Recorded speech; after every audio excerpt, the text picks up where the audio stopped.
Yikes. I saw part of it once almost 20 years ago. But I think it's one of those things that most of us have consumed through cultural osmosis. Yeah, I haven't seen the whole film, but I understand the premise and I know what happens in it and I know the important lines from it. So you could say that I've already absorbed everything important from the film. Most things. I was going to ask, though... Oh, cultural osmosis. Is that an idea worth exploring? Maybe interpreting literally as a Tucker and Todd thing? Oh, probably. That sounds right up our alley. Osmosis Jones accuses us of cultural appropriation. Ooh. Okay, that went in a different direction than I was expecting. I wasn't exactly thinking of that, Yeah, I wasn't ready for that one. Ooh.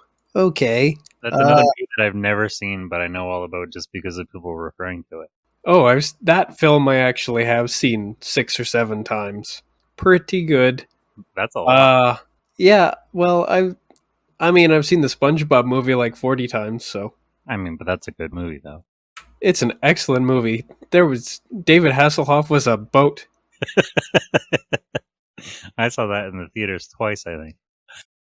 That was when I first started to drink as an adult. So, It's a good movie.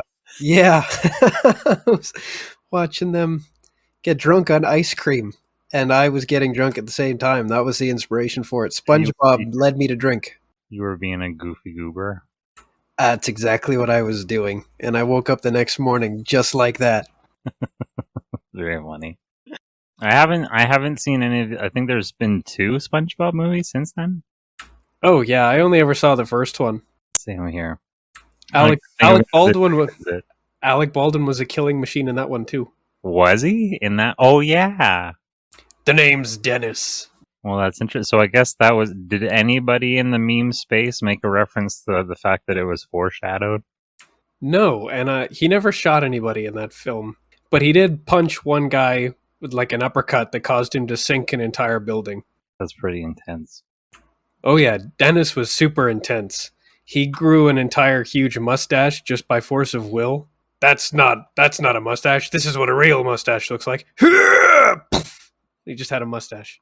I can't remember which came first, is a chicken or an egg thing, but I feel like there was a point in time at which my brother used to shout, "Okay, mustache growing contest," and then like wrinkle up his face as though he was trying to push one out.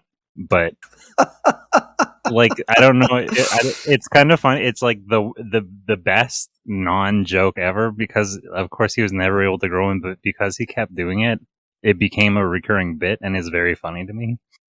I have a feeling that SpongeBob did it first. Probably. Maybe that's where he got the idea from. Maybe. Or, it could be a case of just 2 instances of the same thing.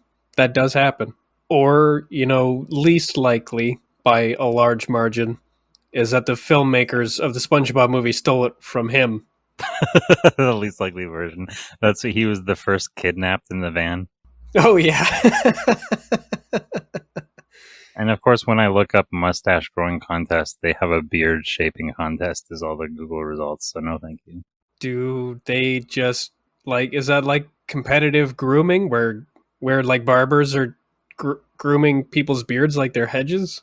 Yeah, did you? I feel like I watched. There's a documentary that was on Netflix when Netflix first went online, I think, and it was about like beard shaping contests. I remember one guy had fashioned like a bird cage around his head with his own facial hair.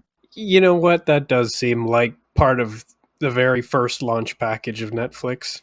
Yeah, and I believe you might also say that's white people things. Yeah, that picture of Dave Chappelle reading that magazine, the White People magazine, that's what would be in it. Yeah. Just a picture of that guy with his birdcage beard.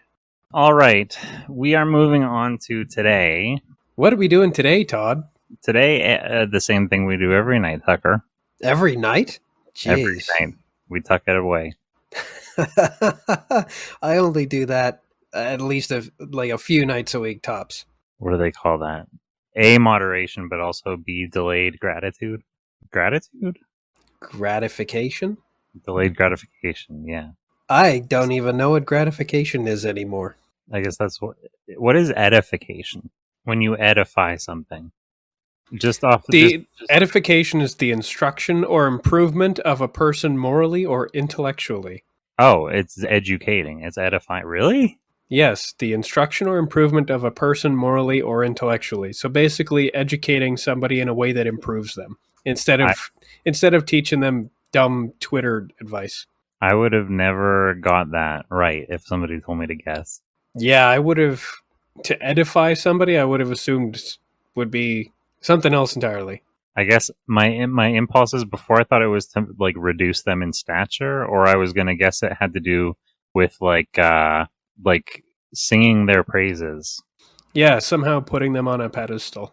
That's Edify. An edifice. yeah, language is hard. Yeah, an edifice, a building, especially a large, imposing one. See, it makes perfect sense to kind of attach these two to each other, to edify somebody. I turned them into a building. I monumentized them. Yeah, exactly. Turn them into a monument. Well, these people were gratifying, so we're turning them into grades. Okay, 6.5 out of 10. I have a 6.5. Oh, out of 10. That is a C plus, I think. That is their grade On that a I 10 have turned them into. I was thinking 45 degrees. Oh, That's a grade also. yeah, because I grade everything out of 10, no matter what. Interesting. You grade on a curve, but a curve is not a grade. Like, or is it? I guess it would be. It would have a gradient, that's for sure. Okay. Maybe, I don't know. I'm not an engineer.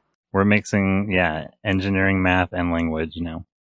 Yeah, So, they wanted me to mechanically engineer something once, and there's a reason you've never heard of it. did it have a name? No, because it never existed. I think I tried to engineer a shoe in the second grade.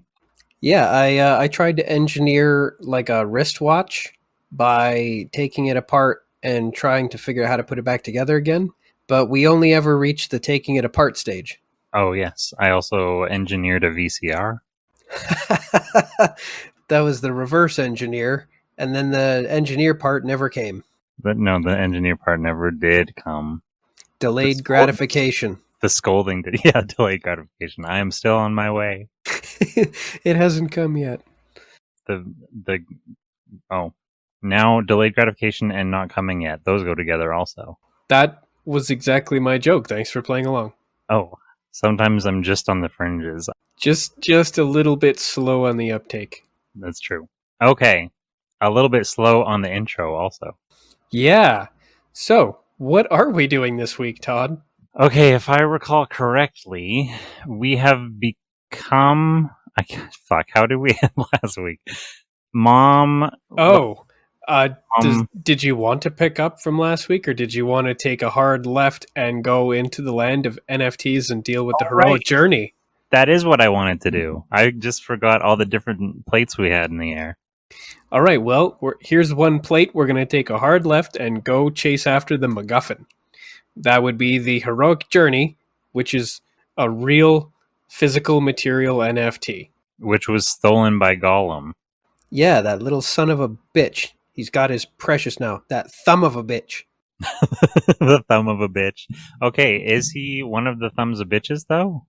I can't remember if the thumbs of bitches actually work for someone, or were you just... They were our minions in last week's episode, but I remembered them because I thought those thumbs of bitches were so horrifying, and now they'll never leave my memory. Well, I'm glad.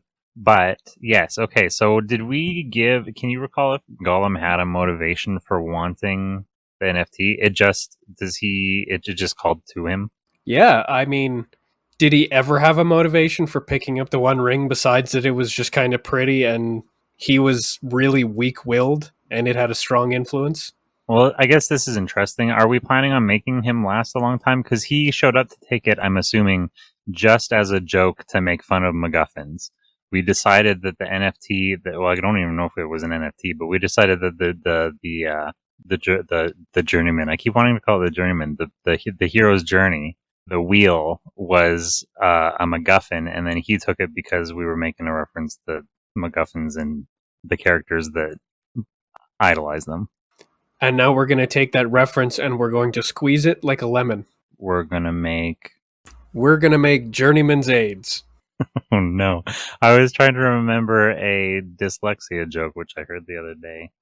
Do you know the dyslexia lemonade joke? I do not, but I'll bet you it's horrifying. Oh, it was lame. It's stupid. It was life gives you lemons. If you have dyslexia, then life gives you melons. It wasn't clever. It just struck a thing in my head. I mean, it's not that stupid. I like melonade. I've never had melonade. I'm absolutely convinced that it's a real thing and I didn't just make it up. Lemonade also has demon in it. What are the other letters that get left over from that? So in this situation, we have to use all the letters? What is this? School? Are there rules? I don't believe in rules. I guess we don't have to read all the letters. It also has Mondale. That's a guy, isn't it? Leadman. I'm a little bit stoned. I got distracted with anagrams. Let's please move on.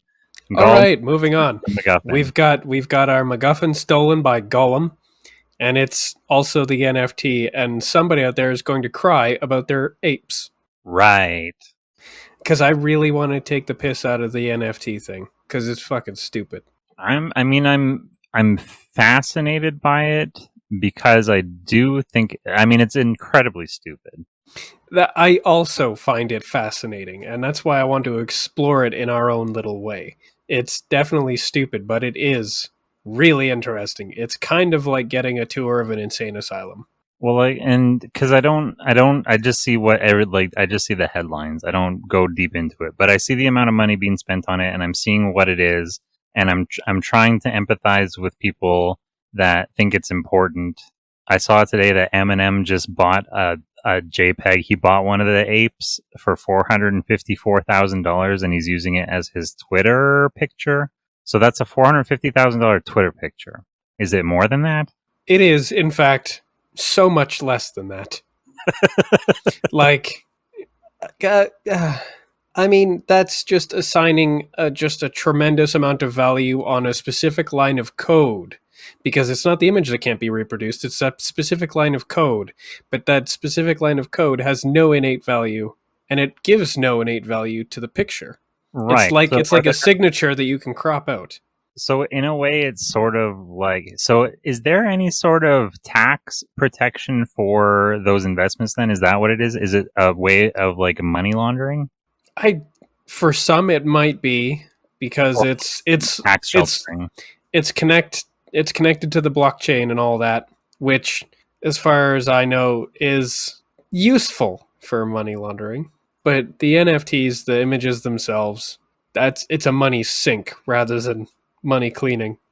And so all I can do, and I guess you want to take the piss, and I want to just, I guess, also take the piss. I just want to rub the faces of the people who are mad about screenshotting JPEGs. Or screenshotting, I guess. Don't screenshot my NFT. Well, that's the thing, is they're crying about the wrong thing. They didn't pay for the image, they paid for that non-reproducible code that happens to be in it. Right. So I didn't copy the one thing in that image that is unique and that you have. I copied everything else. And then but ultimately what you have is not special. So yeah, it's not. So should what we do here is then do a literal analogy then, I guess, or metaphor of we should take something, I guess in this case, we're saying that the hero's wheel is completely useless, or should we have other NFTs that are all completely worthless things? See, we can go about that a couple of different ways. One of the ways is that the hero's journey that Gollum stole, it's just like a piece of paper, and you can buy it at any store. Just like the hero's journey printout, just available anywhere and everywhere. There's nothing really special about that one, except that Gollum has kind of assigned a value to it in his head. Or all NFTs have great, tremendous, unique power, and then we just kind of play along with everybody's belief that they happen to be unique and special by making them unique and special. I think there's more humor value in the latter. In people believing that they are unique and special? No, in them genuinely being unique and special. Like that hero's journey is not like the other hero's journeys you can just buy on paper. You can't print it. Whatever is going on with that one, it is actually unique. It is special. It has real powers. All NFTs are real in our world, and they have power. Yeah, I was perusing through some of the notes that we'd taken before. So we are saying obviously this hero's journey wheel is a tangible item, and I guess therefore fungible. And so yeah, all NFTs are actually fungible. Should we come up with what NFT actually stands for then? I have no idea, but in this case, if you have an NFT, you can print it out into a real physical object once ever. In our reality? Yeah. And that's what gives it value, is it's the one printed. Yeah, it's the only one that exists. Nobody can copy it. If somebody tries to take a picture of it, their camera explodes. And therefore everything is of value. So are they all truly like extremely valuable things then? That like they're all glitzy, sparkly, diamondsy things? Well, I mean, they're still just like shit printed on paper. So it's only as useful as what it's good for, or what people think it's good for. Except for the hero's journey, of course, which has serious MacGuffin powers. Actually, now that I think about it, maybe all the NFTs should have serious MacGuffin powers, and then they're all just the Infinity Stones. The world is in serious trouble. Ah, okay. So are they actually then Infinity Stones? Is there some sort of is there some sort of L. Ron Hubbard or something that it is broken down into all of the NFTs in the world, and if you own all the NFTs, then you can Captain Planet them back into this guy? Interesting. Or they're like Horcruxes or whatever? We're going to go ahead and stick with the Infinity Stones because Harry Potter is still cool, but the Avengers isn't anymore. Harry Potter is still cool up until the reunion. Oh, actually, you know what? I guess Rowling has kind of made it uncool. I guess she has made it uncool, but I don't know.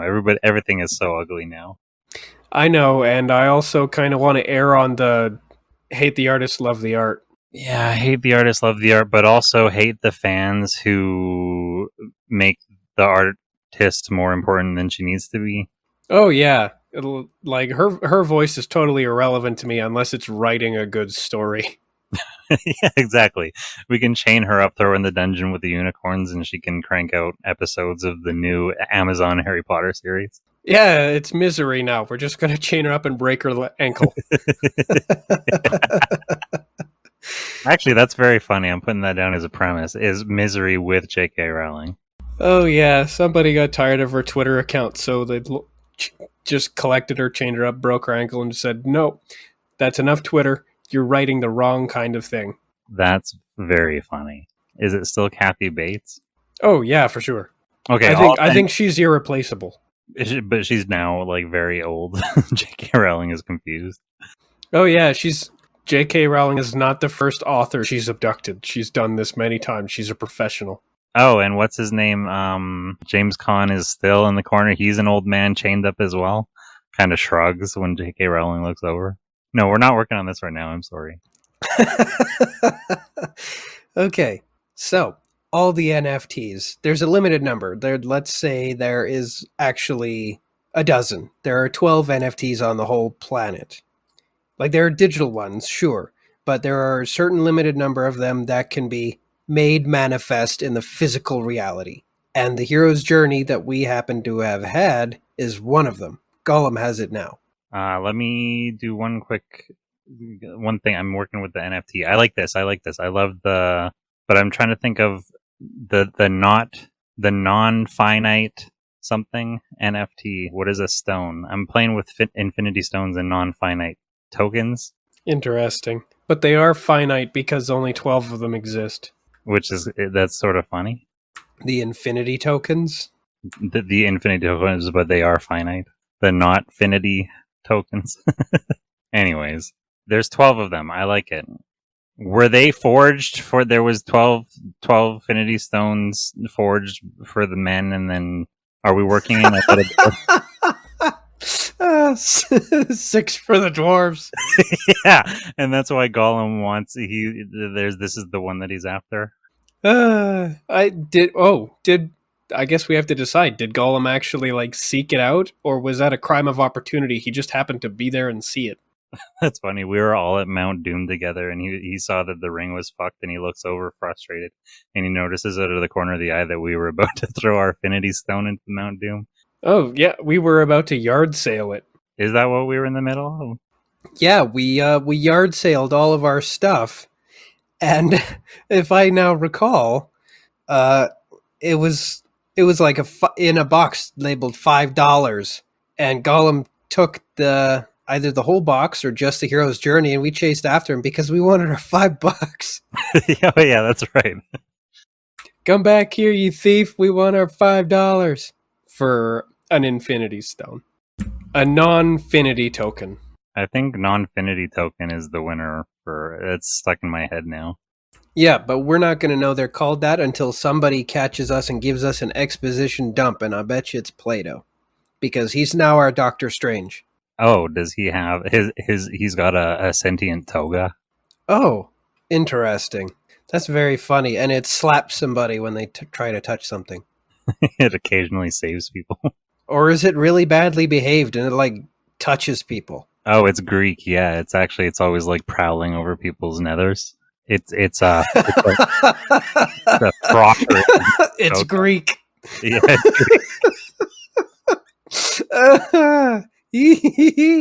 It's got a predilection for pederasty. And it doesn't really believe in consent, so it'll just touch people. Yeah. It's a touchy toga. The touchy toga. I wonder if that should be one of the NFTs. Oh, I mean, it could, in some sort of twist, it could turn out that, yeah, we have. Oh, are we trying to destroy them? Is that what we're doing here? Maybe they can't be destroyed, and that's exactly what makes them non-finite. Ah, perfect, cool.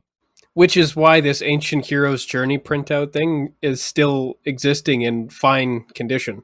Oh, and I guess when we do have an exposition dump, whether it is from, you probably should come from Plato, but or even if we have some sort of, if we meet the originators or creators of the stones who's trying to give an explanation, could you explain why, that we do a bit of a joke about them being called non-finite and saying, well, they say there's 12 of them. Well, then they are finite. And they're like, well, yeah, there's a finite amount of them, but they will last forever. Well, they are infinite. Well, then why do you call them that? Because it's not as good as non-finite. There's no I in NFT. In fact, that would just be an IT. Yeah, and everybody hates them or something like that. Yeah, IT are a bunch of jerks. You ever wonder why? Probably because they get called in to, confirm that somebody has turned something on. And we do like the snotty him, you try turning it on and off again. Yeah, but here's the thing is every now and then somebody will say yes, but they haven't. That is a human flaw. There, that's for you. Oh, yes. I believe I've read this before also. All right. So we've got these are all there's 12 of these non-finity tokens, basically.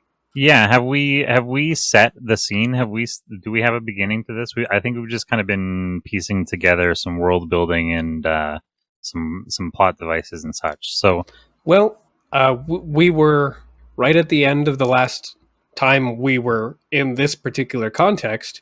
We were doing our yard sale. So if you like, we can just pick it up right at the yard sale, just a few minutes before Gollum makes off with our non-finity hero's journey.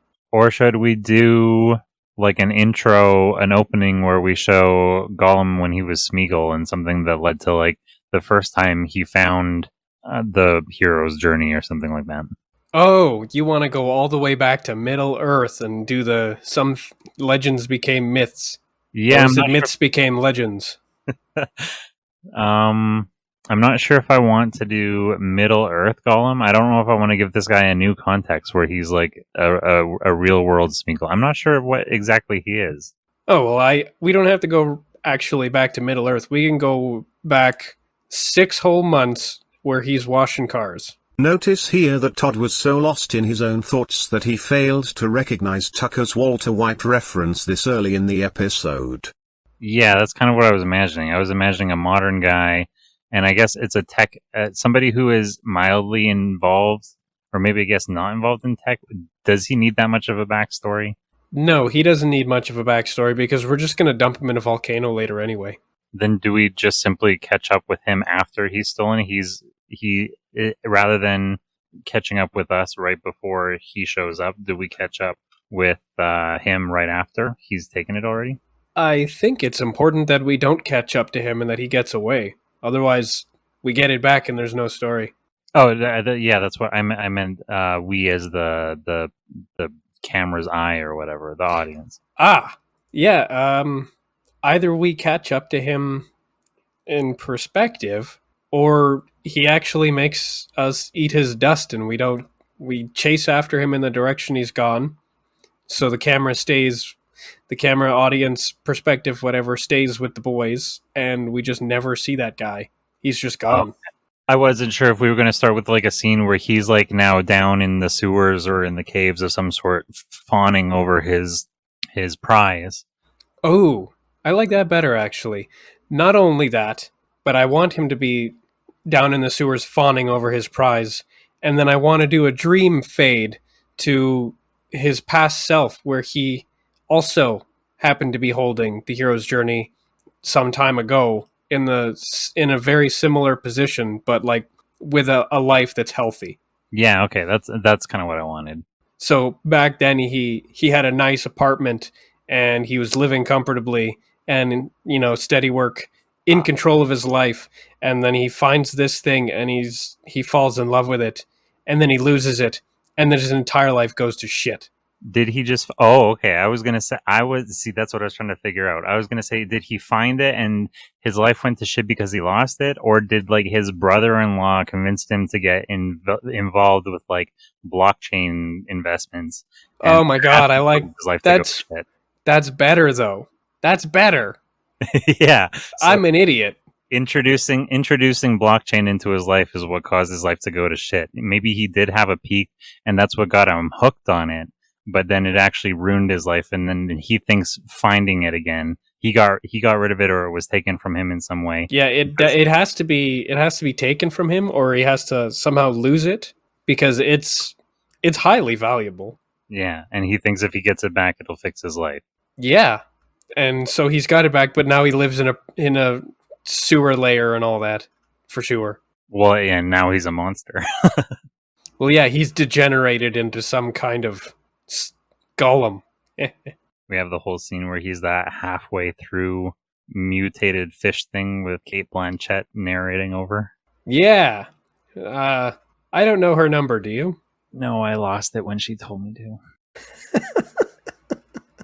Lose my number, she said. Oh, yes, ma'am, said I. Yes, mommy. Elf mommy. Oh, that's what she is, too. The elf mommy, yeah. And nothing else. Yeah, she's never been in any other role. Except my bedroll, if you know what I'm saying. Nice. Nice. Bedroll. Yeah, we're going to go ahead and roll that up and tuck it behind the couch and never talk about it again. Roll it up in a yoga mat and stick it behind the couch like a Bill Burr bit. That was what I was referencing. That was a good catch. We're on the same wavelength. Yeah, we have our fingers in the same pulse. In the same pulse, yes. Gush, gush. All right. No matter what, when I do something, I throw it up for you and you catch it and then you take it too far. Oh, that's what I've been hearing since the 10th grade. Yeah, me too. Okay, so that's the Golem defining moment.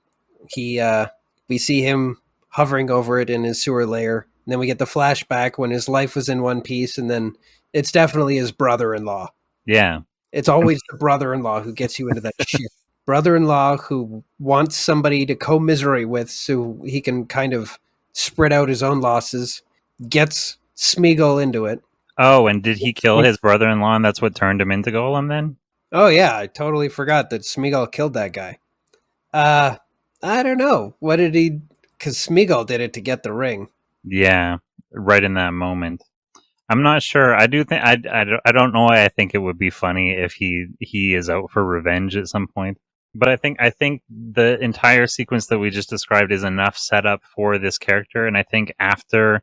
So we have him walking away, he's rediscovered the NFT, and then that goes to a flashback of the whole history that got him hooked on it, and then it goes forward again to where he's holding it up in the air, like screaming and celebrating and all happy, and then that would white flash away to Tucker and Todd. Yeah, probably, because there's nothing else to really see him do with it. And that brother-in-law is gone either way because Gollum is definitely divorced. Right. Yeah. Because he shit up his entire life getting into the blockchain. Yeah, nobody's sitting around waiting on bated breath for him to come back. Oh, Yeah, no. no. It was before he even Gollumized. It was like as soon as he got into NFT, his wife gave up on him. That seems a little bit fast, like she was waiting for an excuse. Yeah, okay. She really hates her brother. Now you're getting into his shit? Get out of my house. That's very funny, but that's not what I want it to be. No, it should probably be a process where his life just like slowly falls apart. Okay, I'm on board with that. Well, it'll be a cascading effect. It'll snowball. At first it'll be just little things, but then it'll tumble out of control. And like the more out of control it gets, the faster it progresses into even lesser states of control.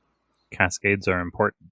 Yes, and that's usually how it works anyways, is it snowballs. Okay, so we'll flash back to the boys. Yeah, and that sets up that it is what kind of how the hero's journey. I guess we won't necessarily. Will we display the powers that it has? Or I guess we already know that. Gollum can't use it apparently because he failed. Right. Maybe somehow we'll have to show his little process as him actually failing the hero's journey. So if you can't actually complete the hero's journey, you can't actually use this NFT. Okay, and I like that. And I guess the power that it has is it has the power to change a man or something like that. Or a woman. Or a woman, yeah. Or, any other configuration of being. A being. I wasn't sure which word to use. I like being. A they. The royal we. The editorial we. The editorial urine. Every time. That's not too far. We and urine are the same thing. Not on this side of the pond. Okay, fine. You are just a filth wizard. Filth. Yeah, I can't remember the tune to Pinball Wizard. I was gonna call myself a filth wizard. No, there was a joke. Weeble stuff. Do you remember Weeble stuff? Yeah, but they're very English. Oh, I guess so. Do you remember the one where they're skydiving and the kid jumping out of the air balloon shouts urine as he falls, and the other guy goes, "I think you mean we." Yeah.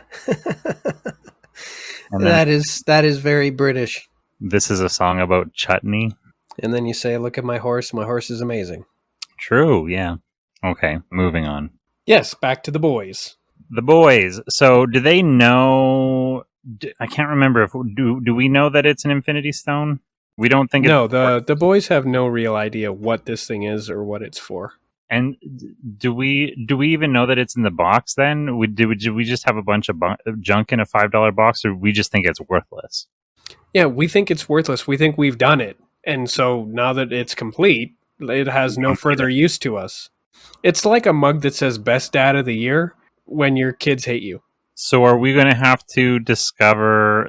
That's funny. Best out of the year. Well, yeah, the best dad ever one that got shit canned right away. We already know that Tom Hanks is the best dad. I wanted to say your dad from Fallout 3, voiced by Liam Neeson, is the best dad ever. Oh, that's a pretty good dad. Yeah, I wish my dad was voiced by Liam Neeson. That'd be cool if you could install new voice modules on your parents. Are you kidding me? That'd be super cool. Because that implies that I could install a mute. Oh, that too. My mom sounds like Mike Tyson. My dad, yeah, I mean, Bloom. Just install whatever voice pack you want. Both of my parents would sound like Stephen Fry. That'd be fun, Steven and Steven. Speaking of Jeff Goldblum, have you seen his Raid Shadow Legends ad yet? No, I haven't. But just so everybody at home knows, this is not sponsored by Raid Shadow Legends. No, and I don't know if I have enough integrity to turn them down if they ever came a knocking, though. We would need to have a foundation to stand on before we can have integrity. Although, they make you follow a script and all that. That is the problem. The only ads that I ever want to do is ads where we can actually write it. Well, yeah, because it needs to be able to be fit into some kind of a joke. That's this kind of cast. The way that I always imagine it in my mind is that we sit down and go, so we've been given an ad deal as Tucker and Todd. We now need to write an ad. And then we take 10 minutes to write an ad, and that is the ad. I mean, that's exactly how it should be. This is a writer's room, so we start at square one. Yeah, I think that's cute and clever. And quaint, even.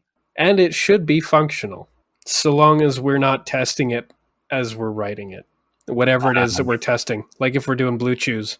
I'd edit, yeah, I was going to say I was going to edit out naughty bits, but if we're doing Blue Chews, I might edit in some naughty bits. A whole bunch of sproing sounds. Sound effects.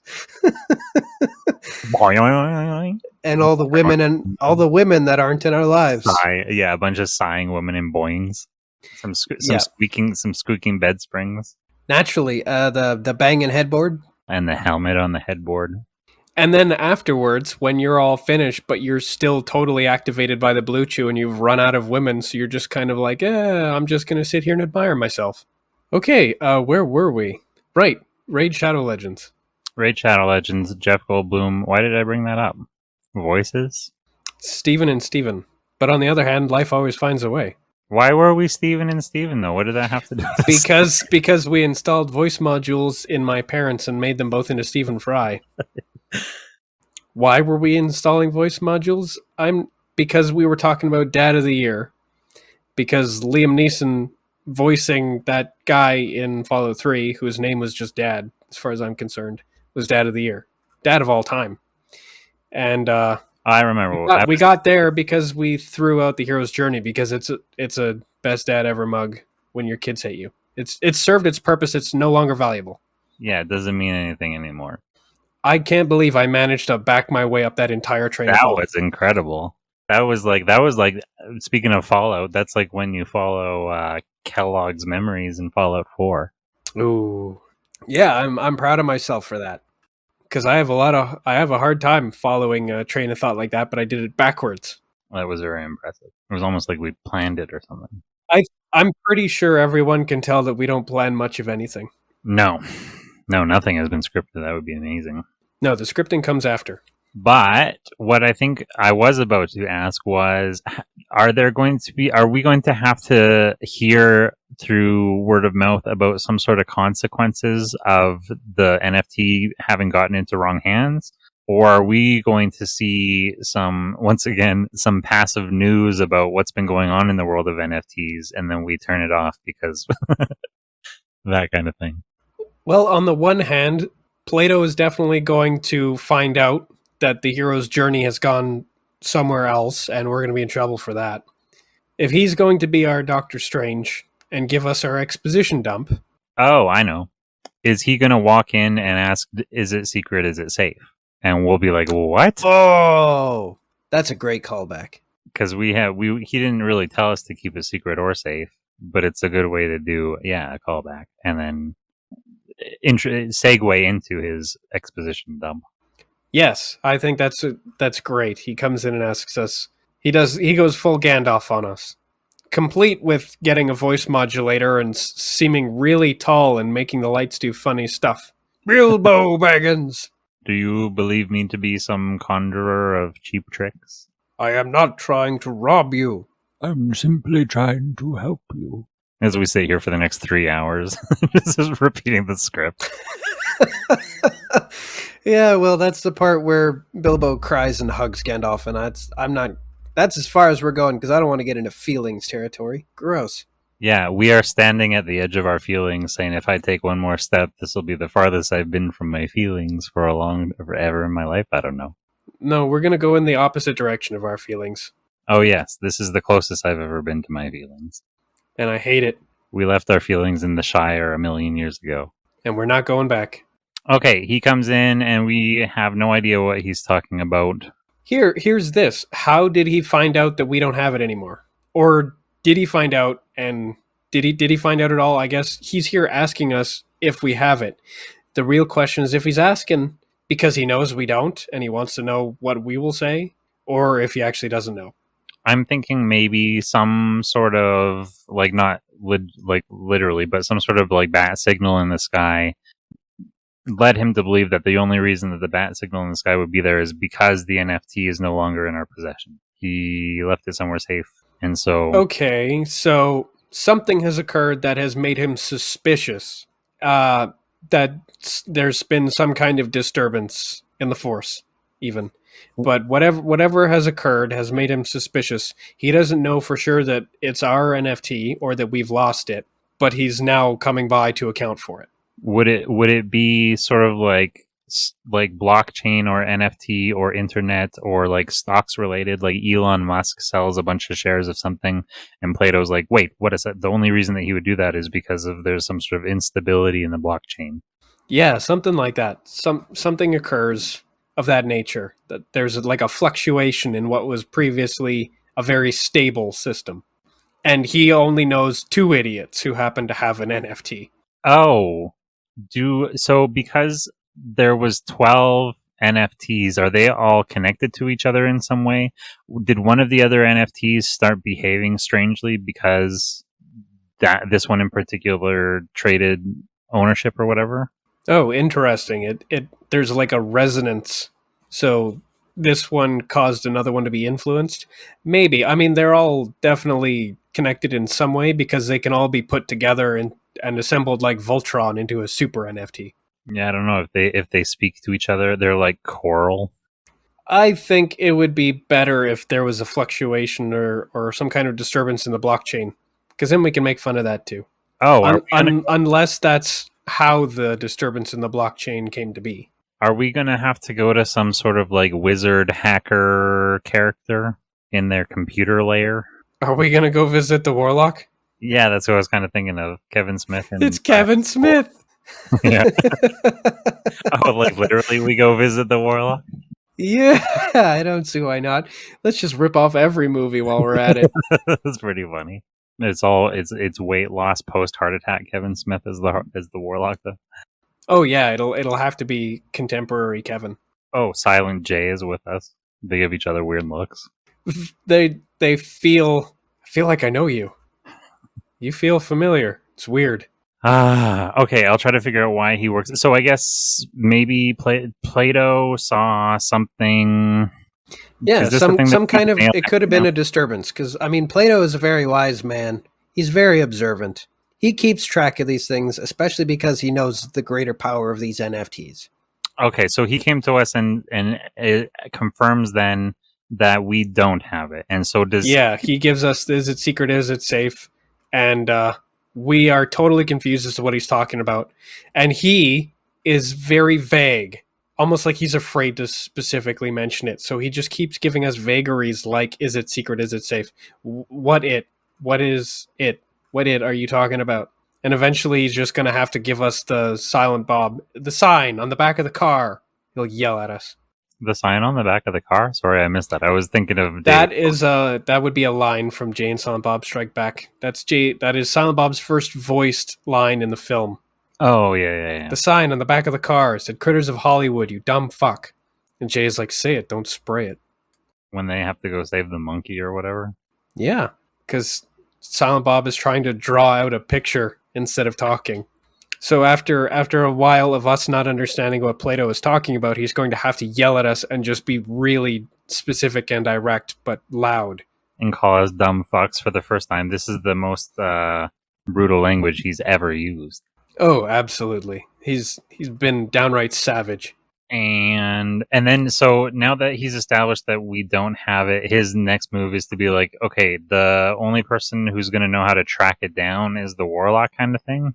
Unless there's some kind of perfect parallel we can find from the Lord of the Rings films. Oh, for a MacGuffin finder. A knowledge haver. Maybe we have to go visit Saruman and get fucking betrayed. Oh, I guess that is actually what it would be, wouldn't it? In his yeah. tower. In fact, but I mean that's what happens to Gandalf. So I guess that would be happening to Plato. Is there another like knowledge haver or lore? But I guess Saruman has like spies, which is sort of like the internet. Saruman is the search engine of Middle Earth. Okay.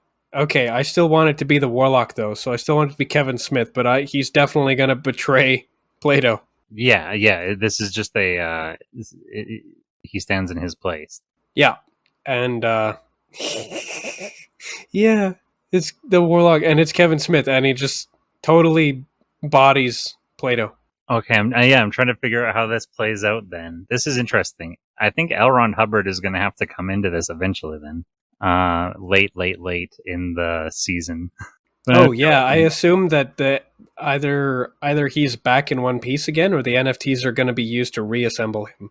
Right, yes. Okay. Oh, interesting. This is maybe so good then. We go to visit, so he has computers, but he's using the computers the way that Saruman used that orb thing. Oh yeah, without an antivirus. Right. Because that's exactly how that thing seems to work, is you're just like clicking email attachments. And then, so in order for him to have, I can't remember how that worked. So in the Lord of the Rings, he has his little showdown with Gandalf alone. The hobbits aren't with him. No, it's a 1v1 in a tower. So maybe we get our information about maybe the next place to look, and Gandalf, I've got all the characters confused. Plato sends us on our way and says he'll catch up with us. And so this is kind of Balrog, and it's also kind of Saruman. He has a showdown where we get separated indefinitely. Well, we definitely get separated. The real trick is because Plato sends us to some place where he's planning on meeting up with us, right? That's how that particular story beat went. Either in this case, not only has he sent us somewhere, he sent us somewhere to go look for the NFT. Like he's decided that we'll go one place and he'll go another place. So he's going to go talk to the Warlock, and we have to go visit or talk to somebody else. Like we have to go somewhere. Oh, okay. Yeah, I guess I was imagining we all went to the Warlock together, but that makes better sense. He goes to visit the Warlock himself. Yeah, I have to assume that the Warlock doesn't want to entertain lots of visitors, because, I mean, he never did. Right, and also not trustworthy. He doesn't know us. We're not worthy, all these things. Yeah, what a dick. And so the place that we've been sent then, have we been sent to meet up with an Aragorn of sorts, or have we been sent just to, we're stepping away from the Lord of the Rings references in this one a little bit? Yeah, because when they were sent to that particular town, they were just supposed to hang out and wait. Whereas in our case, I want Plato to send us to actually go and investigate something. We'll be a bit more proactive. After all, we've already deviated because it isn't secret, it isn't safe. We don't have the ring. Right. Okay, so we've proceeded. Do you think he sends us somewhere? Does he have some sort of sneaking suspicion about who would have taken it? Are we being sent somewhere that has to do with the origin of NFTs, or something that might have to do... Does he have a sneaking suspicion that it's in the sewers or something like that? I have a feeling that the origin of NFTs is one of those late-stage locations where we will all have to be. Right. That's the sunken temple kind of stuff, you know? That's the final stage. So I don't know if we'll go into the sewers, although that seems to me like the kind of place Plato would send a couple of chuckling idiots. Or is it something proactive? Because I guess he's going out to figure out where it is, and his plan is for us to go learn about maybe its power, like what we can do with it once we have it, like what the stones are actually capable of, or something like that.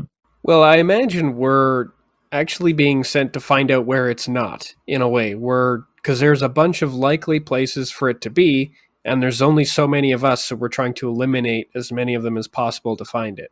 That makes sense.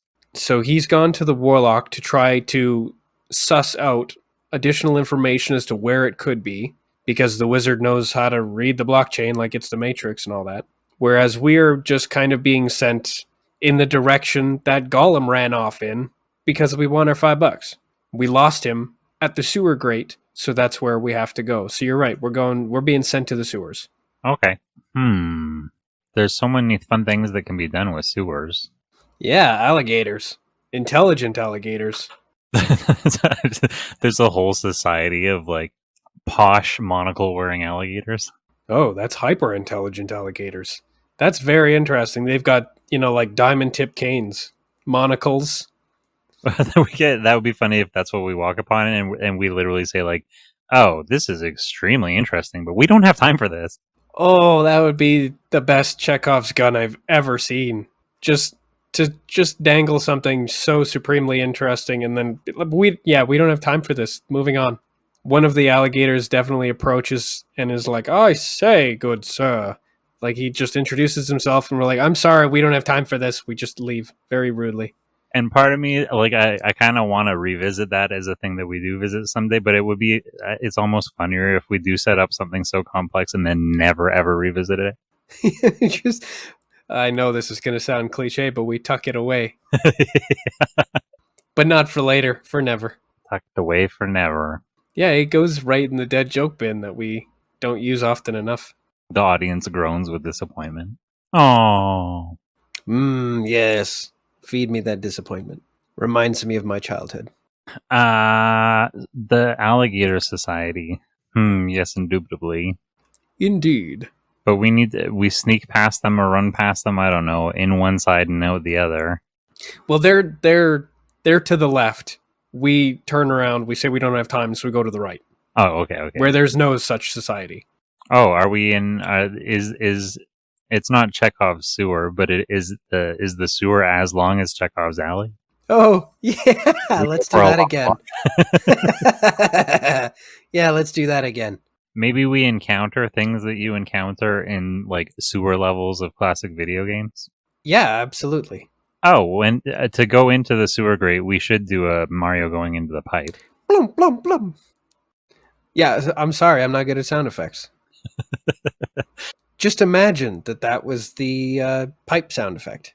It sounded like a blum, blum, blum to me. It was close, but I'm sure somebody's going to actually me about that. Actually, it's Michael Winslow shows up. Ugh. So we've encountered the highly sophisticated, disturbingly sophisticated, very interesting alligator society to the left.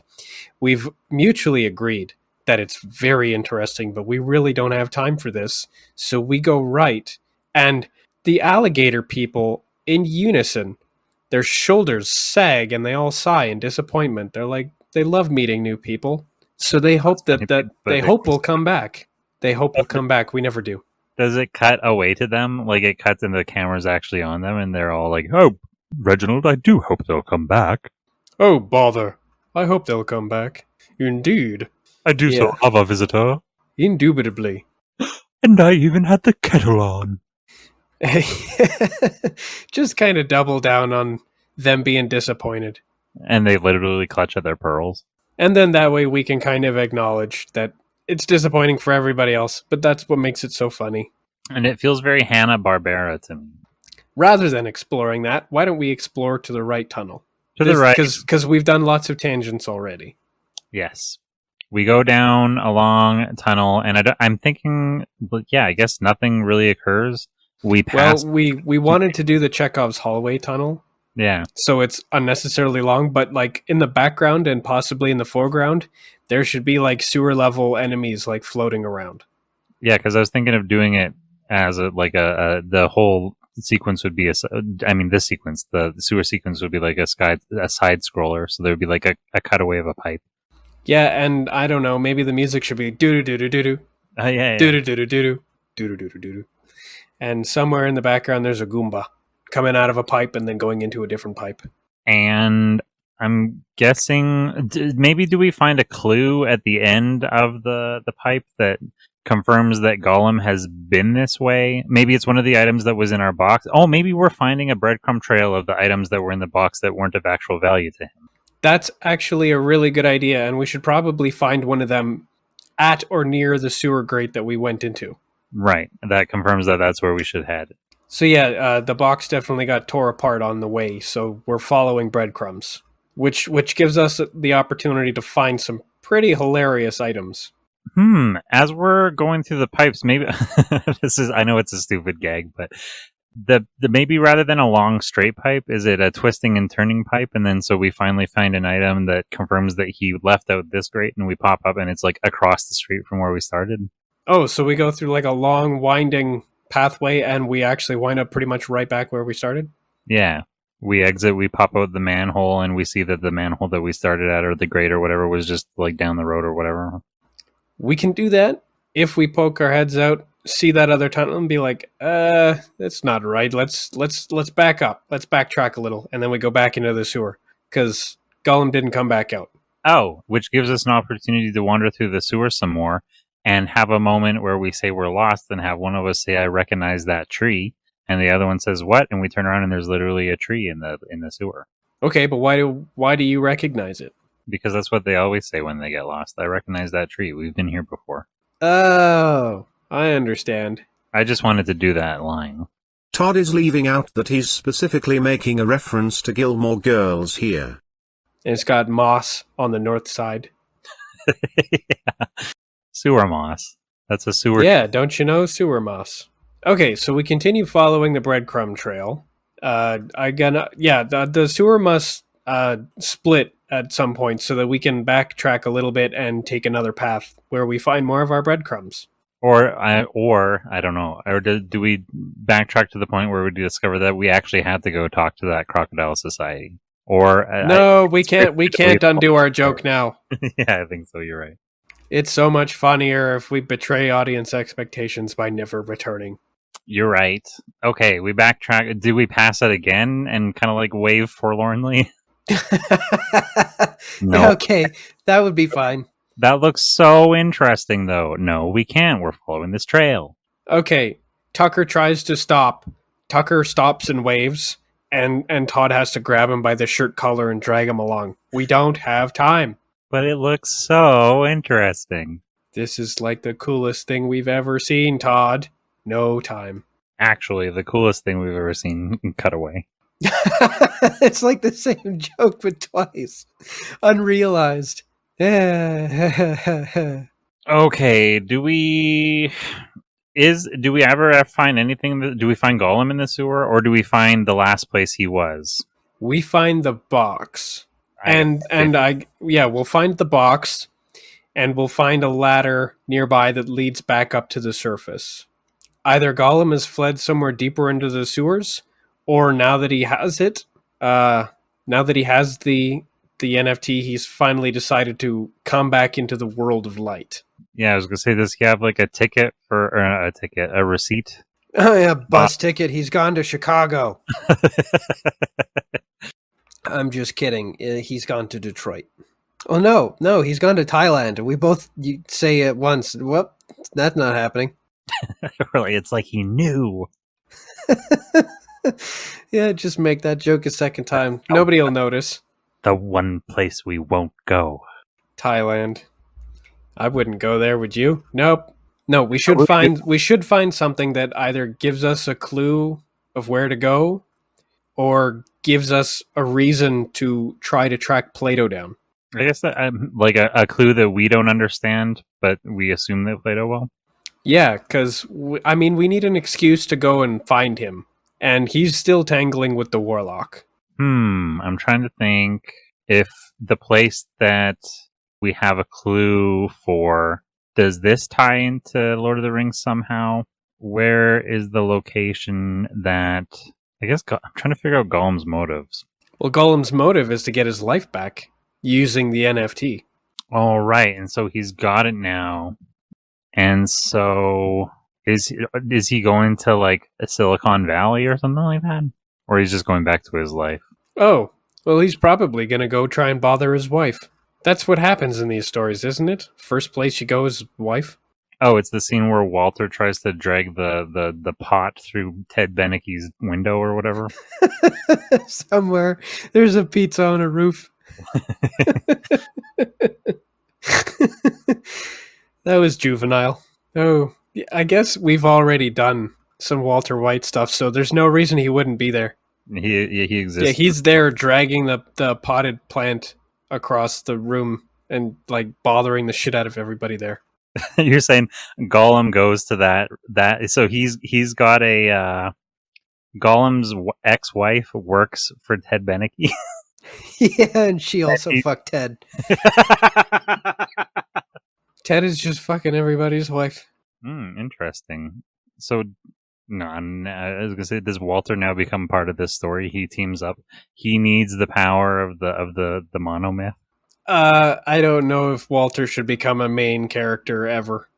No, he's just in the scene. He's in the background. Yeah, he's trying to get into Ted's office, and he's like, "I am the one who knocks." So is that what we find? We find a bus ticket to Albuquerque. Yeah, why not?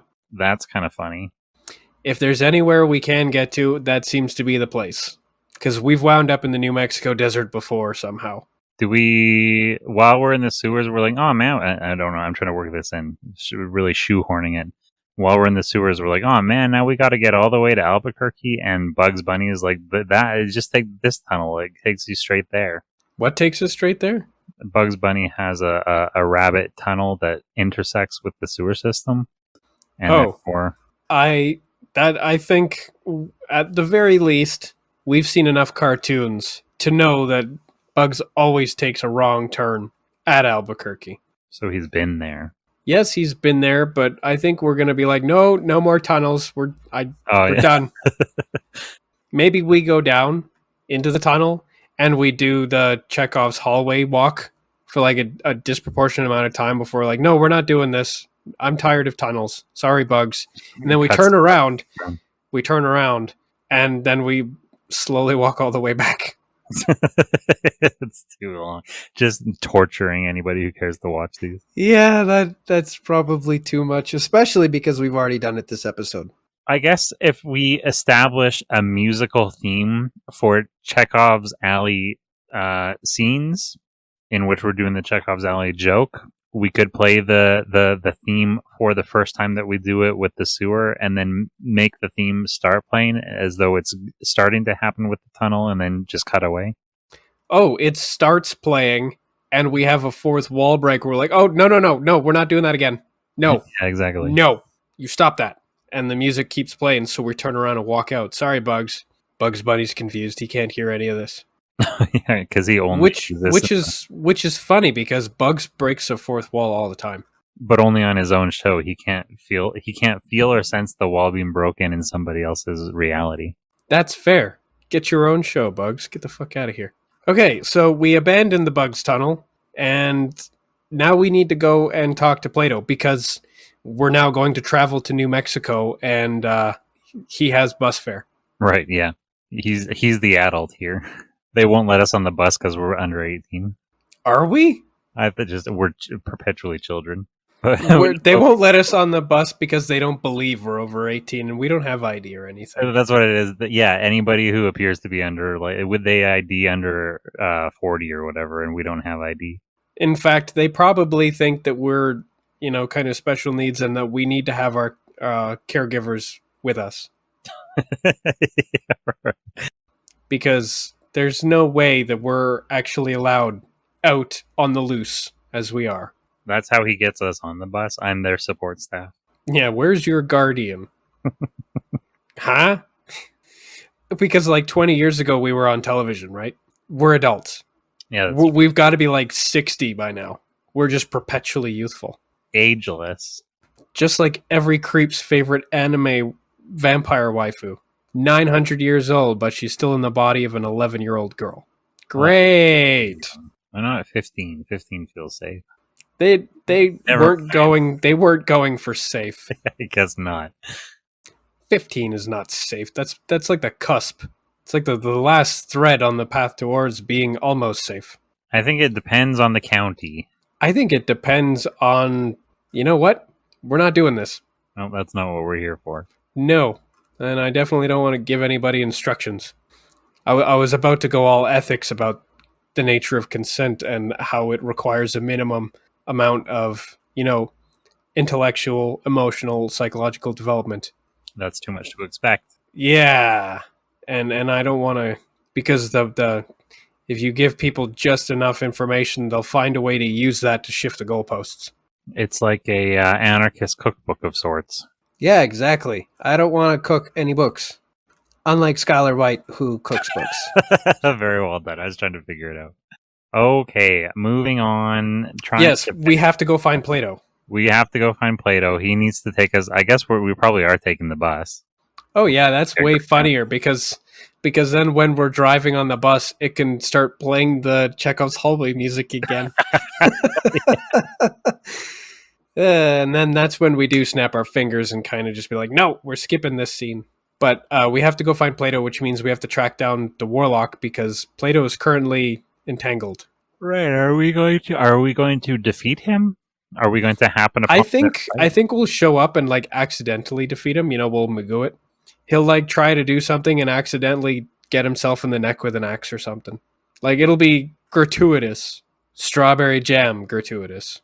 Oh, maybe we could even set it up like he's about to smash Plato with something that he's holding over his head, and then we open the door and it bonks down on his head, and it seems like he just got bonked on his head, but then the thing that fell sets off a Rube Goldberg that drops an axe onto his skull or whatever. I suddenly just got a thought of an anvil instead. Like it falls on his head, and then he backs up and bonks against a wall and makes a shelf get a bit loose, and then like 9 things in sequence on the shelf all fall on his head, and each one is bigger than the last one, and the last one is an anvil that actually just crushes him flat on the floor. Oh, so flat, like, but only where it hits. So it's like the thing where his shoulders are still up, but everything between his shoulders has been crushed down. Yeah, and there's got to be strawberry jelly just everywhere. Oh yeah, it doesn't just leave his shoulders. It actually like saws right through him so that it looks like it's bisected him, but like his entire middle section is gone. It's just so him out. Yeah, so what's left is like the far sides of his shoulders, his torso, and the far sides of his pelvis and his legs. Everything in the middle is just gone. Gruesome. But one of the things that fall on his head has to be a bowling ball that causes a big tall goose egg, cartoon style. So first we give this is Looney Tunes physics where he's just got a bonk on his head, and then the last thing falls on him, gruesomely kills him. He gets obliterated, and Plato, as he licks raspberry jam off his knuckles, says something like, and that is your first lesson in warlock displacement. Plato. He's now going to be established as doing the one lines. Well, he was supposed to be a Miss Frizzle in the beginning. He is still our Miss Frizzle. Okay, we've reunited with Plato successfully. I mean, I guess we just knew where he would be. I assume he would have given us the address of the Warlock's place just in case. So we knew where to go. Vague description. Head to the north side of town. Look for the tall Warlock Tower, because he's a computer nerd, but he lives in like a crookedy Warlock Tower. Oh, he's a card carrying villain. He has a name tag that says Warlock, and he's literally at the Warlock Plaza. Yeah, like why was it like imagining like a mage's tower? What is a Warlock Plaza? It is a very large apartment building that looks like a mage tower. Okay. It's full of warlocks. We probably get the wrong door a couple of times. Oh, and we see various configurations of interpretations of warlock. Yeah, that could be a quick gag. The classical stars on the blue. Oh yeah, the Fantasia robes. Yeah. At least one of them is just like a BDSM dungeon. Guy with a black mask on, he has to unzip it. Because he's torturing J.K. Rowling. He's a warlock. Okay. Because a male witch is not a wizard, he says. And then he goes back to beating her. Yeah. Repeat after me. What is a male witch? A wizard. Nope. It's a warlock. Well, I think that was the interesting thing about that is there were the terms sorcerer and warlock exist in the Harry Potter books. But like only very, very powerful wizards are called warlocks. Yeah, they just got all of their, wording wrong. Because a sorcerer and a sorceress is just like it's undefined. It's just somebody who practices magic. Witches and warlocks are supposed to practice a specific kind of magic. It's supposed to be, they made some kind of a deal. They practice devil stuff. Witchcraft. Black magic. Yeah, devil stuff. Stuffed deviled eggs. Ah, I love deviled eggs. I don't think I've ever had deviled eggs. I never see egg scent to me throws me off a lot of egg dishes. Oh, that's the sulfur compounds, and it's Yeah. more of a problem with older eggs. That's why I don't like egg salad, is because of the egg scent. The sulfur Egg compounds salad start is hideous. the sulfur compounds start coming out, and I can't handle it. But I love a Yorkshire pudding or a quiche or something because there's none of the sulfur smell in that. I can't remember where we were. Oh, we were on the bus. Oh, no, We were about to be on the bus. Plato just made his one-liner. We were just kind of discussing about a couple of warlock-related gags. We've got two. I think we need one more. Oh, another warlock one. And oh, what was his name? Willow. Willow. Did you never see Willow with? Oh, I'm forgetting his name. He was the little person guy. That's not ringing any bells. Warwick Davis. I don't remember. I remember almost nothing about it. It's like a little dwarf guy finds a wand and then discovers the wand gives him magic powers. Which Okay, yeah. Directed by Ron Howard. with Val Kilmer. Yep, I see. Willow. And That was Warwick Davis. Oh, very good. yeah. And I just remember seeing it as a kid and laughing my ass off because there's a scene in which he first finds the wand and he's like sitting on the ground and he mumbles some like nonsense. I don't think they were even magic words, but the wand blows him up into the air and he lands on a branch. Shit was funny to me, and I think that could be a reference. Okay.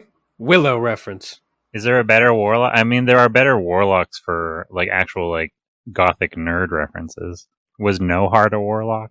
I think he was a sorcerer. He seemed awfully warlocky to me. Maybe we pass him in the hallway. Yeah, I'd like to pass him in the hallway. He doesn't need a scene. He's spooky just to look at. When I look him up, it says No Heart. Oh, this is from the fandom. It's just funny that it says family. Shrieky, I knew that. Voice actor Chris Wiggins, I didn't know that. Hair color cyan. I mean, it makes sense. That's what color Shrieky's hair is. It does make sense. I just thought it was funny that was important information that Google. Yeah, you never see his hair color, so like it should have just been like unknown or not applicable. You can see his eyebrows. Oh, ow. Craig. Ow. That was loud. They both totally went away. Did they just bungle us? Geark is still there. Never mind. I was at the wrong screen. So they didn't bungle us? Nope, we're good. This is what these backups are for. You are welcome. Yeah. Okay, so No Heart is in there. I'm looking at some of these images that came up. He turned into a dragon and a dinosaur at one point, and a big spider. He was a scary guy. Well, yeah, that's why he doesn't need a scene. We just need to take one look at him and we'll immediately like shift to the far side of the hallway against the wall. Oh yeah, nope, wrong way, wrong door. I'm sorry. I'm so sorry, sir. Goodbye. Oh yeah, we're actually respectful of No Heart. Whoo, we've seen that show. And therefore, okay, so in this warlock apartment complex, we finally find the right room, which is, and I'm assuming that it looks from the outside that it is just an apartment complex and they're all small apartments, but when you open the door, they're all magic and they're huge, grand, like multi-acre estates or whatever. Oh yeah, some of them will be like citadels and just like manors and large estates. Exactly. Because, I mean, this is the Warlock Plaza. But I've just decided maybe we need to ask No Heart for directions. Because we're looking for a specific room in an entire place full of magic people. Oh, do we ask him several times for directions and he always refuses? And we're like, come on, man, have a heart. Nope. What do you think his reaction to that would be? He just stares blankly. He just holds out his single hooked finger and just points in the direction. And we go. He doesn't say anything. He just points. That's what got him. Yeah, why not? Okay, so then we find the correct Warlock's apartment. We manage to get in there. We bungle it. He gets cartoon beat up by stuff falling on his head until the very last thing just Mortal Kombat style executes him. And then Plato gives us his one-liner and we get the hell out of there. His one so whatever he learned from his conversation, did he learn anything from his conversation with the warlock, or does he take the little orb thing with him or whatever, or computer? I guess he takes his laptop. This has encrypted files. I don't know. Oh well, if that's happening, then Plato's gonna have to help us get to Albuquerque, and then he's gonna have to leave again because he's gonna have to go talk to somebody to get that stuff decrypted. Right. I was just trying to figure out if something that he discovered is not helpful on its own, but because we know that Gollum went to Albuquerque, that gives him an idea of, oh, I see what's going on here. Well, we're definitely going to show Plato the bus ticket and say, I think we have to go here. So Plato takes one look at that and says, I think I know what's going on here. Is that what you're getting at? Okay, does Plato tell us what's going on here? Does he just say, we'll talk on the way? I don't know, because I don't know if we even know why he would know to go to Beneke's office. I love how we're just going to go there so that we can make a Walter White joke. We gotta go track down Plato and get our own bus ticket so that we can go all the way to New Mexico so that we can make some fun of Breaking Bad. Gollum is there looking for his wife who fucked Ted. I don't have a better idea right now. There is no better idea. We're going there to find this wife fucker. Gollum went there because, and he's trying to fix his... I've got this... Oh, yeah, I've got this now. I can get everything. I can fix everything now. I've got the NFT. Yeah, in fact, it's a little bit of a dig at Walter White, who also thought a lot of the same stuff. Oh, everything's fine now. I have the money. We can all be family again. And does she shut him down right there? I think it's very funny. I think it's very funny if she says, What? What have you got? What have you got? Gollum, show me. And he holds it up. I've got this NFT. And she's like, that's right. Not a fucking thing. Yeah, I like that. That has to happen. Not a fucking thing. And he just, I don't know if he explodes at that moment or if I don't know, the NFT gets mad. I think one dickhead at his computer should peek his head up, be a slightly angry, have a slightly angry expression because he's also into the blockchain. But as soon as he takes one look at this angry wife, he dips back down behind his monitor. Oh, he was to actually? Yeah, he was about to actually. Does he get the actually out, but when he sees the face, that's when he backs down? Oh, in that case, he peeks his head up and he holds up one hand. He's like, actually, and then all it takes is one withering glance, and his head explodes. I like the idea that it seems like it is actually going to have some sway. He goes, actually, and everybody stops. He holds the hand up and has a lot of confidence in his hand in the air, as though he's about to turn the hinges of this thing. And then when he looks up and sees, I guess she's not Skylar. She's whoever Gollum's wife is. Yeah, she's not Skylar, but she's got Skylar-esque disgusted stare. So she gives him a withering glance, and either he dips back below the monitor or his head actually does just detonate. Because, we've already gone down the path of cartoon violence, so why stop there? But yes, not a fucking thing. And then I guess she'll either Smeagol, Gollum, is going to try to further defend his position, or she's not going to give him the chance, and she's going to go behind the closed door that is Ted's office, and then immediately afterwards, Walter White is going to be showing up and dragging that plant across the floor. I'm trying to figure out. Oh, first of all, I will say that when the anvil explodes the warlock and there's raspberry jam all over the place, there should be a scene where the raspberry jam spray hits our eyes or whatever, like gets in our eyes, and we're all grossed out. But this time, when we get to the Beneke office and this guy's head explodes, the raspberry jam goes flying, but it cuts to a Tucker and Todd's faces, and they're totally unfazed, and they hold their hands up so that everything gets covered in jam except their eyes, because they're used to this now. They cover their faces with bread. Oh yeah, perfect. They very quickly. Actually, that's a very Scooby-Doo. They pull up the bread. They've got this figured out, and they slap their sandwiches closed, and just like they're very self-satisfied as they eat their sandwiches. Yeah, they now have jam sandwiches. That's great. All of you people looking at us disgusted, you're all just mad you didn't bring bread. This is not a blood sandwich. Don't be gross. Now, a blood sandwich. If you can make a sausage out of it, you can make a sandwich out of it. It's true.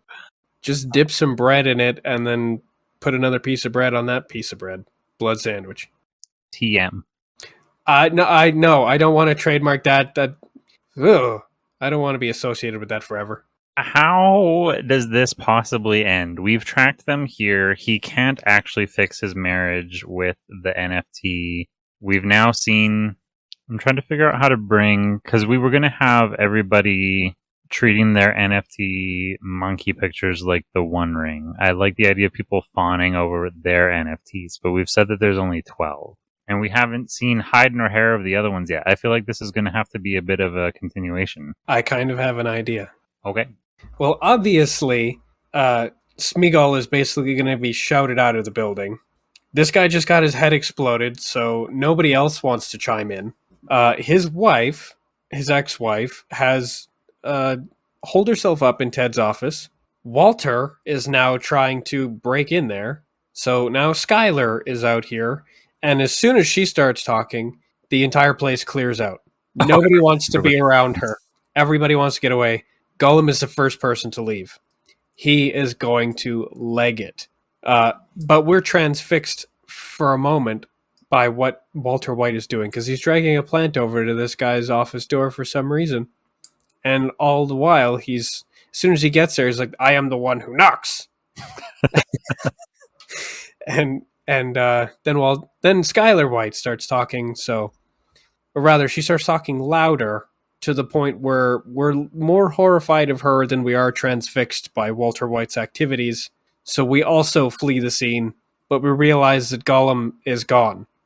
Do we do the thing where the moment Skylar starts talking, as she gets louder, I also fade in like a tone, and it's like, and then also do like a white flash, and then we end up outside, and we're like coming to, and we don't know how we got outside, but like time stopped and we moved. I like that the loud ringing sound. We're doing the 2001: A Space Odyssey again with the monolith, where everybody starts just hearing this loud ringing, and it just whites out. Yeah, we white out, and then we just wake up outside. Plato's giving us a shake. That's a Skylar whiteout. Oh, that's what that is now. That's what happens when she's around. Whenever Columbo doesn't murder her. But wait, I think everybody else killed her, didn't they?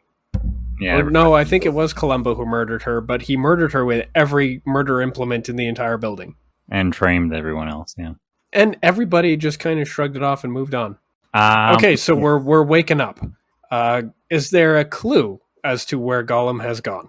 Or do we have to brave going back inside that building and asking his ex-wife where he might have gone? It's really important. We need that NFT. You get that shit out of my face. Not a fucking thing. She'll be super mad. Was she next to us though? Because everybody cleared out when Skylar started talking. Did we just wake up next to her? No, she's still in Ted's office. Oh, right. Yeah, she's probably fucking Ted right now. That's why we go back in. And Walter's trying to smash through the window. We just open the door. Well, it'll be like that scene in Johnny English where that guy jumps over that fence that has a door in it, and Johnny just opens the door and follows him. And then the guy climbs down the building. Johnny goes back in and takes the elevator and just walks right out the door, right next to him. But I think by the time we go back in, Walter and Skylar must be gone. Oh yeah, probably. Either that or Skylar's gone and Walter is still trying to break in, and then we open the door in front of him. And maybe that's when he should say, I am the one who knocks. Oh, I guess that's fun. Yeah, that's funny. Oh, yeah. Here you go. Here's the order of operations.